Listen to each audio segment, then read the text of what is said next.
When Vikram left India saying he would go to the United States for just 2 years, I stood at the front door trying to hide my fear while holding our son in my arms. I still remember the smell of the tea my mother-in-law was brewing that morning, and the strange silence that took over the street after the taxi disappeared around the corner. I wanted to believe that was just the beginning of a better life, because that's what he promised me before leaving. He held my hands, looked into my eyes, and said he would return quickly with enough money for us to buy a bigger house in Jaipur and give our son a good education. Back then, I believed every word he said. In the first few months, everything seemed bearable. Vikram called me every night. Even exhausted from work in Chicago, he made a point of asking how my day had been, asking about our son, about my mother-in-law, about the small things at home.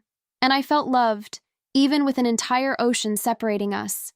He would send photos of the snow-covered streets, the enormous buildings, the city lights, and I would show them to our son, telling him that his father was working hard for us. But as time went on, the calls began to decrease. First, he said he was working overtime. Then he said he was sharing the room with more people and couldn't talk properly. So the calls went from every day to just a few times a week, and soon they started lasting only a few minutes. I pretended to understand, because I didn't want to be the wife who complains while her husband is struggling in another country to support the family. In India, life continued to be heavy. I woke up before sunrise, made breakfast, took our son to school, helped my mother-in-law with her medicine, cleaned the house, did the shopping at the market, and still had to answer the neighbors' questions. They loved to comment on my life. Some asked when Vikram would return. Others said men change after spending too long in America. And every time I heard that, I tried to ignore it. But those words started to linger in my head during the night. During festivals, it was worse. While other families gathered to take photos and celebrate, I spent most of the time looking at my phone, waiting for a call from him. Sometimes Vikram would call quickly, saying he was working and promising to talk more later, but that later almost never came. I smiled in front of family, but when everyone left, I sat alone in the kitchen feeling that my marriage was growing distant, like an old memory. Our son began to notice too. One evening, while I was folding clothes, he asked me why his father was never home. I tried to explain that Vikram was working to give us a better future, but he just lowered his head and said that his friends' fathers managed to work and still come home. That hit me in a way I can't explain, because for the first time I felt that maybe I was also starting to lose hope. Even so, I kept defending my husband to everyone. When my sister said that 5 years was too long, I replied that he was sacrificing himself for the family. When my mother asked if I really believed he would come back soon, I said yes, even without being entirely sure, because deep down I needed to believe that in order to keep going. One evening, Vikram called me more cheerfully than usual, saying he might land a better job and a more comfortable apartment. I was happy for him, but at the same time I felt afraid, because I realized he was starting to build a life increasingly distant from our reality here in India. While I spent my days dealing with bills, chores, and longing, he talked about snow, American traffic, coworkers, and restaurants I would never see in person. Sometimes it felt like we were living in different worlds. Over time, I began to notice small changes in him. Vikram no longer asked as many details about my daily routine. Sometimes he seemed distracted during calls, looking elsewhere, answering messages while I spoke. I told myself it was just exhaustion, but my heart felt that something was changing between us. Then came our son's 7th birthday. I had spent weeks telling him that his father would finally come from America, because Vikram had promised this time. He said he was arranging everything, and even mentioned the gifts he wanted to bring. I saw happiness in our little boy's eyes for the first time in a long while, and that made me believe again. But 3 days before the trip, Vikram called me late at night. I could tell immediately from his voice that something was wrong. He began explaining that his boss hadn't approved the vacation, that he needed a few more months, that this job opportunity was too important to miss. As he spoke, I felt my chest growing heavy, because I had already heard promises like those before. Our son was sleeping in the room next door, holding a drawing he had made to give to his father, and in that moment, something inside me began to break. I ended the call without saying much, and sat on the kitchen floor staring at the wall for a long time, trying to understand when my marriage had turned into nothing but waiting, promises, and quick video calls. The next morning, I had to look at my son and tell him that his father wasn't coming anymore. I will never forget his expression, trying to pretend he wasn't sad so as not to make things worse for me. That destroyed me from the inside, because I realized it wasn't just me waiting for Vikram to come back. Our son was also growing up. slowly learning to live without his own father. That night, after everyone had gone to sleep, I picked up old photos from our wedding. I stared at the smiles, the colorful clothes, the way Vikram used to hold me as if nothing could ever separate us. And I began to wonder whether that man still existed, or whether the United States had taken away the person who once promised never to leave me alone. I spent that entire night unable to sleep, listening to the fan turning slowly above my head, thinking about everything that had happened over the years. There were moments when I tried to convince myself I was overreacting. After all, Vikram worked hard, sent money every month, and never let anything go lacking inside the house. But there was an enormous difference between supporting a family financially and truly being present in it. And it was in that silent early morning that I began to truly understand that. The next morning, I woke up with swollen eyes. Even so, I got up before everyone else, as always, made coffee, packed our son's school bag, and tried to act normally. Because in India, women learn from an early age to hide pain behind routine. Nobody asks if we're emotionally exhausted. Nobody asks how long we can endure loneliness. They just expect us to remain strong, caring for the house, the family, and the marriage, even when we feel like we're carrying everything alone. After I dropped our son at school, I stopped at the neighborhood market to buy a few things, and I noticed the looks from people. Some women whispered as I walked by, because everyone knew my husband had been in the United States for many years. In that place, news traveled too fast. There was always someone commenting about men who forgot their families after finding a better life abroad. And I hated hearing that, because I still tried to protect Vikram's image, even when my heart was already full of doubts. When I got home, I found my mother-in-law sitting by the window, looking out at the street. She asked me if Vikram really wasn't coming this time, and for the first time, I couldn't answer with a smile. I just slowly shook my head. She sighed deeply and said something that stayed in my mind for days. She said that no amount of money can replace having a person present inside a home. That afternoon, Vikram tried to call me several times, but I didn't have the courage to answer. I knew that if I heard his voice, I would end up crying again. So I left my phone face down while folding clothes, trying to keep my mind occupied. But the more I tried to ignore my thoughts, the more memories came flooding back. I began to recall the early months of our marriage, when we lived in a small, simple apartment in Jaipur. Back then, we didn't have much money, but we had peace. Vikram would come home tired from work and still make a point of having dinner with me. We would talk about dreams, about children, about small trips, little things that now seem so far away. At night, he finally managed to reach me. Our call began in silence, and for a few seconds, neither of us knew what to say. Then Vikram started to apologize, saying he was doing all of this for the family, that he needed to take advantage of opportunities while he was still young. I listened in silence until he asked why I seemed so cold. It was at that moment that something came out of me without any planning. I told him I was tired of living and waiting, tired of sleeping alone, tired of watching our son grow up without his father around, and above all, tired of hearing promises that were never kept. Vikram went quiet on the other end of the line, perhaps because he didn't expect to hear me speak that way. He tried to say I didn't understand the pressure he was under in the United States. He talked about rent, bills, exhausting work, and the fear of losing his job. I understood all of that. But I also wanted him to understand my side. I wanted him to see that while he was fighting for money, I was fighting to keep our family emotionally alive. Our conversation grew heavier and heavier. So I asked him something I had been keeping inside my chest for months. I asked whether he still truly wanted to return to India, or if he just said that to calm me down.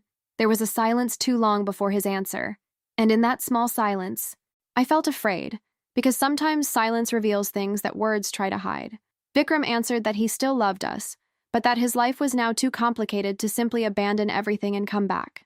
I closed my eyes when I heard that, because for the first time it seemed like the United States had stopped being just a place of work and had become his new life, while I remained stuck in the memories of the life we had built together. After the call, I sat on the bedroom floor looking at the old suitcases stored in the wardrobe.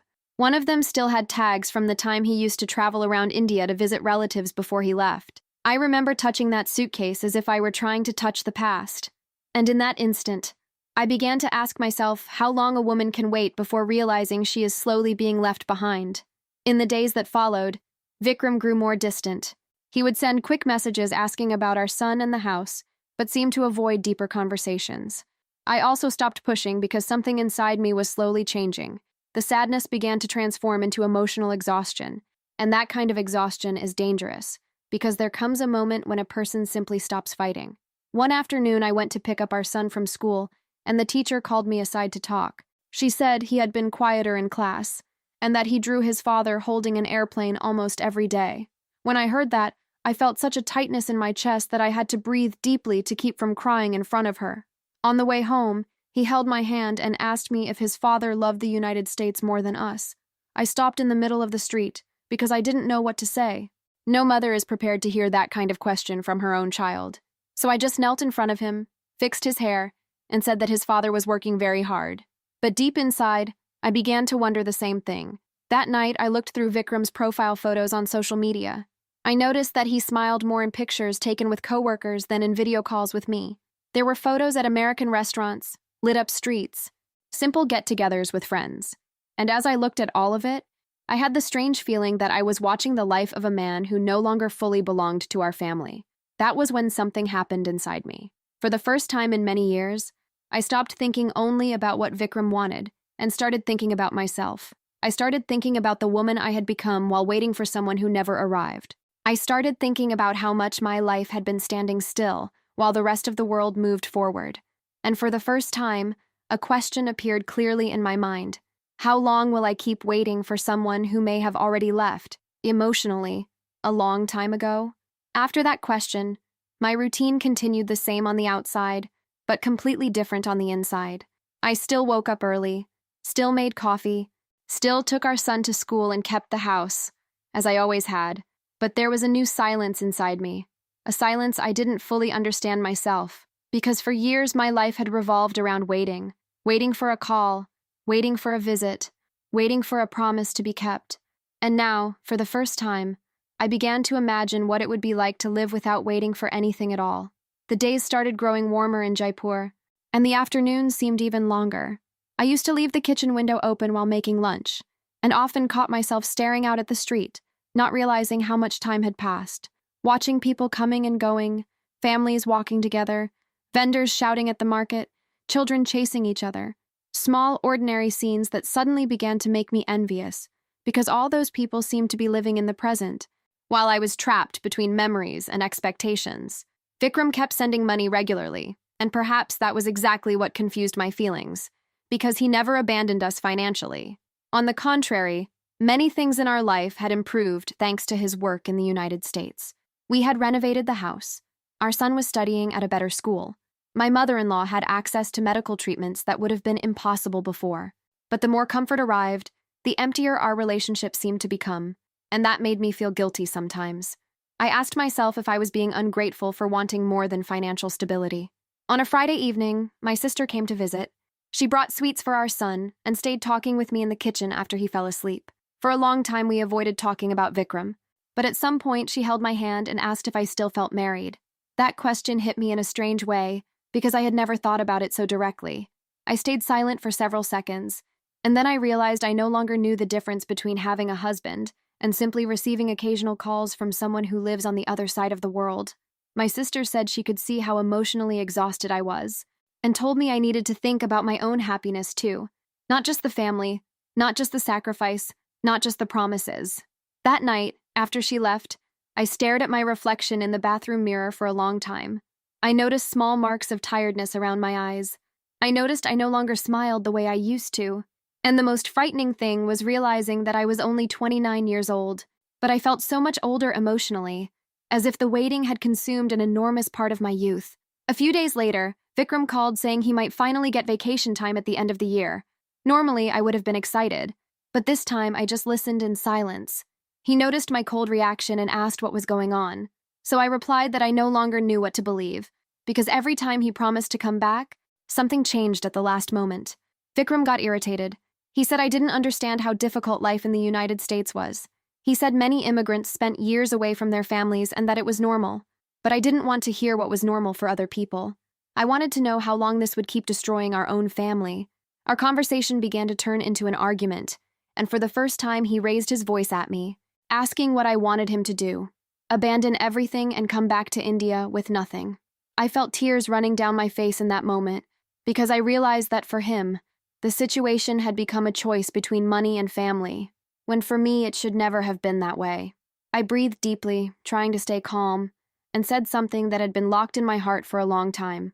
I told him that our son didn't need a rich father living far away. He needed a present father, someone who could watch him grow, someone who would be by his side on birthdays, at festivals, in the small moments of life that never come back. On the other end of the line, Vikram went silent again, and that silence was becoming more and more common between us, as if there was an emotional distance far greater than the kilometers separating India from the United States. In the early hours of that same day, I woke up to the sound of heavy rain beating against the windows. I went to the kitchen for water and found my mother-in-law awake too. She watched me for a few seconds before asking softly whether I still loved her son. That question undid me, because I still loved Vikram. And perhaps that was exactly why everything hurt so much. If I didn't love him, it would be easier to move on. But love doesn't disappear suddenly. It slowly transforms into longing, then sadness, then exhaustion. I told my mother-in-law that sometimes I felt as though I was married to a memory. She held my hands and began to cry softly, saying she also missed her son every day, and that she was afraid of dying before seeing him return home. Hearing that made me realize I wasn't the only one suffering from his absence. The next morning, our son appeared holding a new drawing. This time he had drawn our house, but without his father. When I asked why, he simply answered that he didn't know when Vikram was coming back, so he decided to draw only the people who were really there every day. I smiled so as not to frighten him, but inside I felt something break again, because children can see truths that adults try to hide. That simple drawing stayed in my mind all day, while I tidied the house, did the laundry, and tried to act normally. Later that night, I sat on the veranda looking at the lights on the street, while the warm wind gently swayed the trees, and I began to think about everything I had lost while waiting for a perfect future. I realized how many birthdays, how many festivals, how many important moments had passed while I kept insisting that everything would soon go back to normal. But perhaps the hardest truth was accepting that normal no longer existed. Perhaps Vikram had changed. Perhaps I had too. And perhaps our marriage was surviving only because neither of us had the courage to admit that out loud. So I picked up my phone, stared at his photo for a few seconds, and for the first time I felt the urge to say something that had been growing inside me for months, something I had been trying to avoid, because I knew that after those words, nothing between us would ever be the same again. I held the phone for several minutes that night, trying to find the courage to say what was trapped inside me. The warm wind came in through the veranda, carrying distant sounds from the street, while my heart felt too heavy inside my chest. Then I finally called Vikram. He answered quickly, as if he had been waiting for my call. Behind him I could hear the sound of cars and voices in English. He was probably still working even at that hour. When he asked if everything was all right, I closed my eyes for a few seconds, because I couldn't remember the last time I had truly been all right. I began speaking calmly. I said I needed to have a real conversation. No promises, no excuses, no repeated phrases. He stayed silent and listened. Then I said everything I had been carrying for years. I told him how lonely I felt, how our son was growing up distant from him, how every festival felt incomplete, how every birthday without his presence left a mark inside our family. As I spoke, I felt tears falling, but I didn't stop, because for the first time I needed to be completely honest with him, and with myself too. I said I was tired of living only for the next year, the next promise, the next quick video call. Vikram tried to interrupt a few times, saying he was doing it all for us, that he needed to take advantage of opportunities while he was still young. But I kept talking, because in that moment, I didn't want to hear justifications. I just wanted him to understand the pain he left here every time he chose to stay in the United States for a few more months. Then finally, I said the words that had been trapped inside me for so long. If you don't come back from the United States this year, I am filing for divorce. After that, there was a silence so long that I could hear my own breathing trembling. I had never imagined I would say something like that, because for a long time I thought I would do anything to save our marriage. But in that moment, I realized I also had emotional limits. Vikram asked if I was serious, and I said yes. For the first time in years, I answered without fear, without trying to soften my words. I told him I didn't want extra money. I didn't want a bigger house. I didn't want imported gifts. I wanted my husband back. I wanted our son to grow up with his father. I wanted to stop feeling as though my entire life was happening through a phone screen. He began to talk about the sacrifices he had made, about how hard he had worked, about the prejudice he had faced as an immigrant in the United States. And I listened to all of it, because I knew it was also true. I knew his life wasn't easy, but I also needed him to understand that my life here was falling apart emotionally. At some point in the conversation, Vikram asked if there was someone else in my life. That shocked me, because it showed how little he understood my feelings anymore. I told him there was no one, and that it was precisely because I loved him so much that I was still there after all those years of waiting. Then I said something that left both of us in silence again. I said that sometimes I felt as though the United States had slowly stolen my husband, not physically, but emotionally, as if a part of him had decided to stay there, while I kept trying to save something that existed only in my memories. The call ended without resolution, without promises, without romantic farewells, just silence. After I hung up, I sat on the veranda looking at the dark sky over Jaipur, trying to hold back the tears, because despite everything, it still hurt to imagine that our marriage might be coming to an end. In the days that followed, Vikram barely sent messages. That frightened me at first, because I thought he was angry with me. But at the same time, I felt a strange relief at not having to pretend everything was fine. For the first time in many years, I had said exactly what I felt.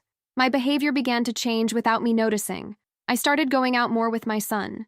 I began visiting my sister regularly. I reconnected with old friends, and slowly I realized how small my life had become while I lived only waiting for Vikram. One afternoon, I took our son to buy new clothes at the market. He held my hand, smiling excitedly as he picked out little things. And in that moment, I had a strange sensation.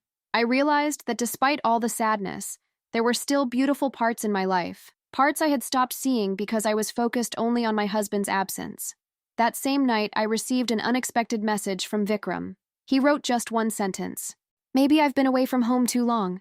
I stared at that message for a long time, not knowing how to reply, because part of me wanted to feel hope again, but another part was too tired of building expectations that might end up shattered once more.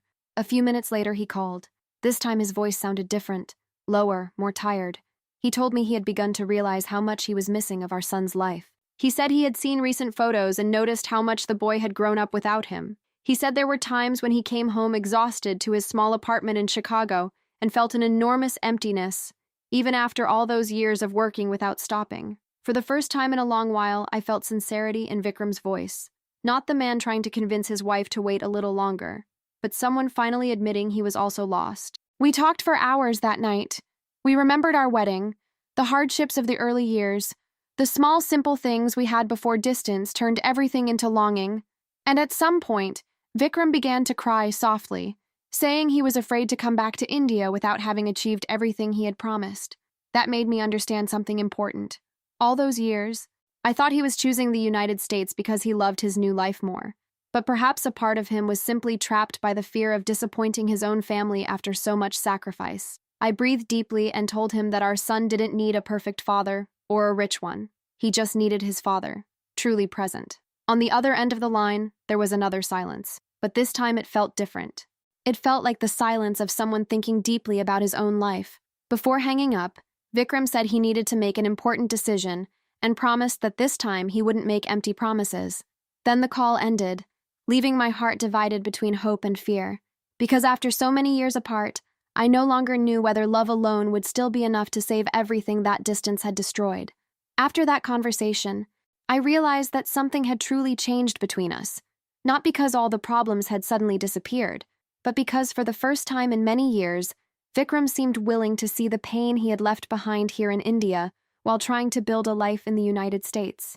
Even so, I tried to manage my expectations because I had been disappointed so many times before, so I kept my routine as normal, waking up early, caring for the house, taking our son to school, trying to keep my mind occupied.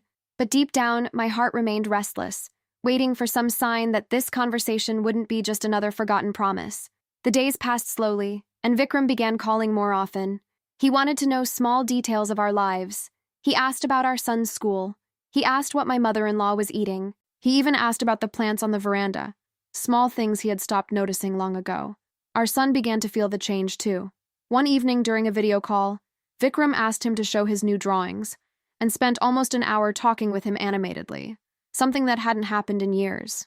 After the call, our little boy smiled at me and said it felt like his father was becoming himself again. Hearing that moved me, because I realized how much children hold on to hope, even after so many absences.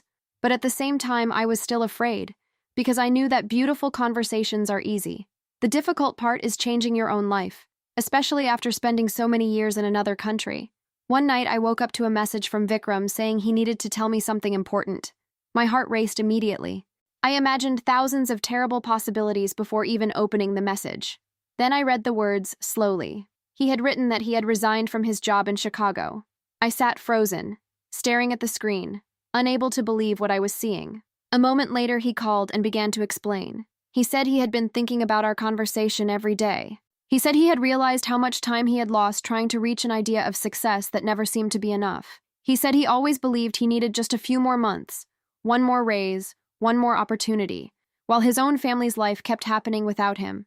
I asked if he was sure, because I knew how enormous that decision was for someone who had spent so many years fighting as an immigrant in the United States. Vikram said he was scared, very scared in fact, but that he was even more afraid of losing his wife and son for good. In that moment, I started to cry without being able to stop, because for a long time I had thought I would never hear those words from him again. It felt like the man I had married was slowly coming back. Even after the decision, there were still difficulties.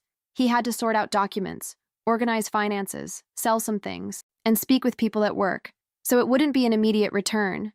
But for the first time, there was a real date, a real plan, not just empty promises cast into the wind. I told my mother-in-law that morning, and she began to cry, holding my hands and repeating over and over that her son was finally coming home. I hadn't seen true hope in her eyes in years. Our son reacted in the purest possible way. He ran through the house asking how many days were left until his father arrived. And in that moment, I realized how many small joys distance had stolen from our family. The weeks that followed passed slowly, but in a different way. It felt as though each day brought us a little closer to something I had almost stopped believing would ever happen. I began cleaning the house more carefully. I sorted through Vikram's old clothes, changed the curtains, prepared the room. And while I did all of it, I thought of the exhausted woman who used to cry alone in the kitchen just a few months before. It felt strange to realize how much hope changes even the smallest details of life. Even so, there were still moments of insecurity. Sometimes I asked myself whether we would be able to truly be a family again after so much time apart. Because distance doesn't only change routines, it changes people, habits, feelings, and even the texture of silence. One evening, I asked Vikram directly whether he thought we still knew how to live together. He stayed quiet for a few seconds before answering that he was also afraid of that, but that he preferred to face difficulties by my side than to keep living alone in another country, trying to fill a void that never went away. When the day of his trip finally came, I could barely sleep. It seemed unreal to think that after so many years of waiting, he would actually step foot in that house again.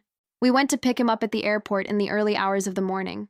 Our son was so nervous he couldn't stay still. As we waited among so many people walking by with their suitcases, my heart was beating so fast that my hands were trembling. Then I saw Vikram coming toward us, thinner, more tired, with the marks of time on his face. But still him.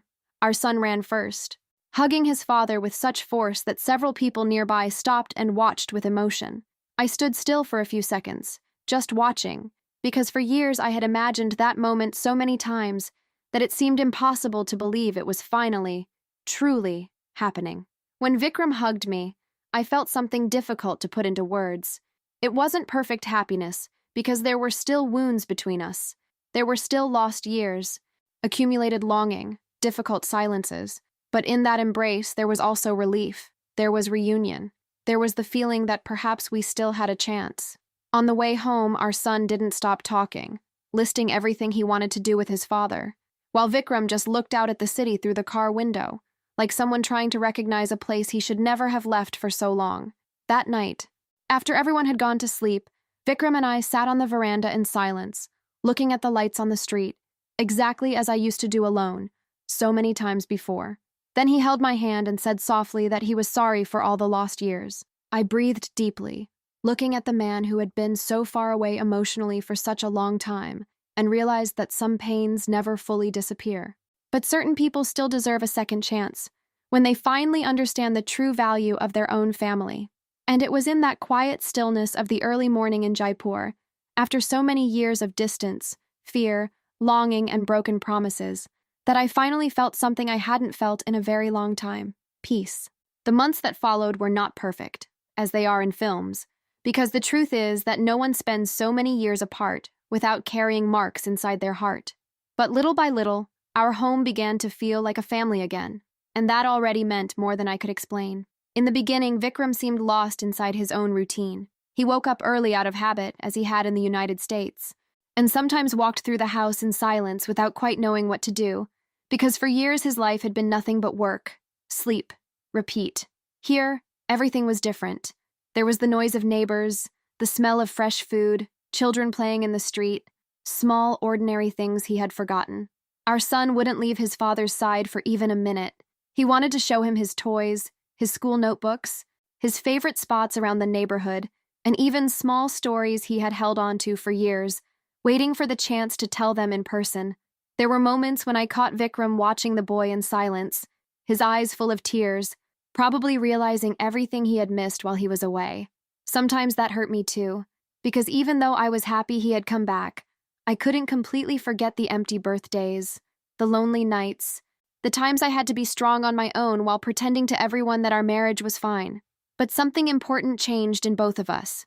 We finally learned to talk honestly, without hiding feelings, without pretending everything was all right just to avoid arguments. For many years, we had both carried silent fears. I was afraid of being left behind emotionally, and Vikram was afraid of returning home without feeling like he had won in life. One evening after dinner, while our son was asleep, Vikram told me details about his years in the United States that he had never revealed before. He told me about the cramped little apartment he shared with other immigrants, about the bitter cold of Chicago, about the days when he worked until his whole body ached, and above all, about the loneliness. He confessed that there were nights when he came home from work and sat staring at photos of our family on his phone, without the courage to call me, because he felt ashamed of not yet having achieved everything he had promised. That made me realize that while I imagined he was pulling away by choice, he too was often lost inside his own frustrations. I told him about the nights I cried in secret, about the difficult questions our son asked, about the constant fear of waking up one day and realizing that our marriage had ended without anyone ever saying it clearly out loud. We talked until late that night, and for the first time in many years, I felt there was no longer an ocean between us. With time, Vikram began looking for work in Jaipur. The salary, of course, would be much less than what he had earned in the United States, but for the first time, that no longer seemed like the most important thing to either of us, because after everything, we had learned that financial stability without emotional presence creates a void that is impossible to fill. Our life became simple again, and curiously, it was exactly in that simplicity that I found happiness once more. I began to cherish small things, hearing Vikram playing with our son in the courtyard, sharing tea together in the late afternoon, walking through the neighborhood market as an ordinary couple. Moments so normal that they once seemed insignificant, but which now carried an enormous weight of meaning. One morning, I found a new drawing by our son on the table. This time, he had drawn our home completely, with me, Vikram, and himself together on the veranda, holding each other's hands. When I showed the drawing to Vikram, he looked at it for a few seconds and then held our son in silence. And in that moment, I realized that perhaps some wounds never disappear completely, but love can still rebuild a great deal when two people truly choose to remain. Some people in the neighborhood commented that Vikram had been foolish to leave the United States. Others said he had wasted a rare opportunity. But honestly, after everything we had been through, I no longer cared about other people's opinions, because no one outside our family knew the real weight of those years of distance. Today, when I look back, I understand that we almost lost everything, not for lack of love, but because we let fear control our decisions for too long. Fear of poverty, fear of failure, fear of disappointing others. And while we chased a perfect life, we nearly destroyed the life that truly mattered. Sometimes I still find Vikram looking at old photos from Chicago. Perhaps a part of him will always carry memories of that time. After all, those were difficult years that also changed who he is. But now, when he does that, our son comes running through the house calling for his father. And immediately I remember why he chose to come back. One night, while we were sitting on the veranda watching the street lit by the faint neighborhood lights, Vikram held my hand and asked whether I really had the courage to file for divorce during that phone call, months before. I stayed quiet for a few seconds before answering that yes, I did, because in that moment I believed I was losing him forever. He slowly lowered his head and said that was the first time in many years that he had felt truly afraid. Not afraid of money, not afraid of the future, but afraid of coming back too late and finding nothing but distance inside his own family. The wind blew softly that night, carrying the distant smell of food from the neighboring houses, while I watched our son sleeping on the living room sofa and realized how much ordinary, simple scenes can be worth more than any grand dream. Perhaps our story was never really about the United States, money, or success. Perhaps it was always just about two people trying to find their way back to each other, before time carried everything away. And after so many years of waiting, promises, quick calls, longing, and silence, I finally understood something that completely changed the way I see life. No place in the world is worth more than being present beside the people you love, while there is still time to live that together.